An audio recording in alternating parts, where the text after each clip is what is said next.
Достар, бүгін біз үйде бар заттармен осындай керемет пирог дайындайтын боламыз. Қажетті заттарға 1 пиала май, 3 жұмыртқа, қопсытқыш, айран немесе сүт, ұн және қант керек болады. 3 жұмыртқамызды жақсылап жарып алып, үстіне қант саламыз. Қантымыз ерігенше толық қып араластырып шығамыз.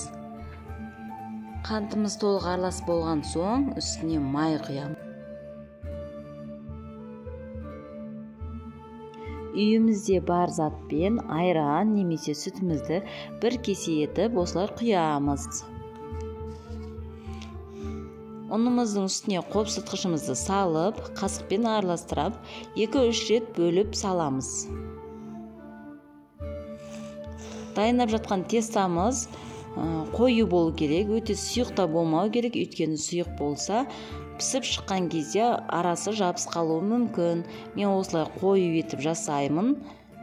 Міне тестам дайын. Осы тестаны құр өзін пісіріп алуға да болады. Немесе арасына мейіз, жаңғақ салып, қалауыңызша әсемдей аласыз. Мен жаңғақ саламын бұл жолы. Жаңғағымды езіп аламын. Осындай турағышпен еземін. Болмаса қолымызбен, пышақпен туралап алсақ та болады.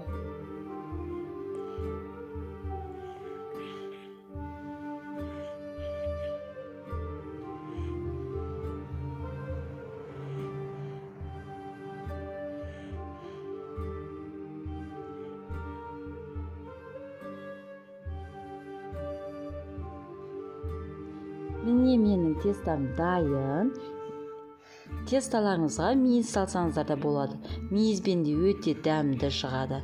Осындай қалыбыңызды, ыдысыңызды фольгаға төсесеңіз де болады, төсемесеңіз де болады.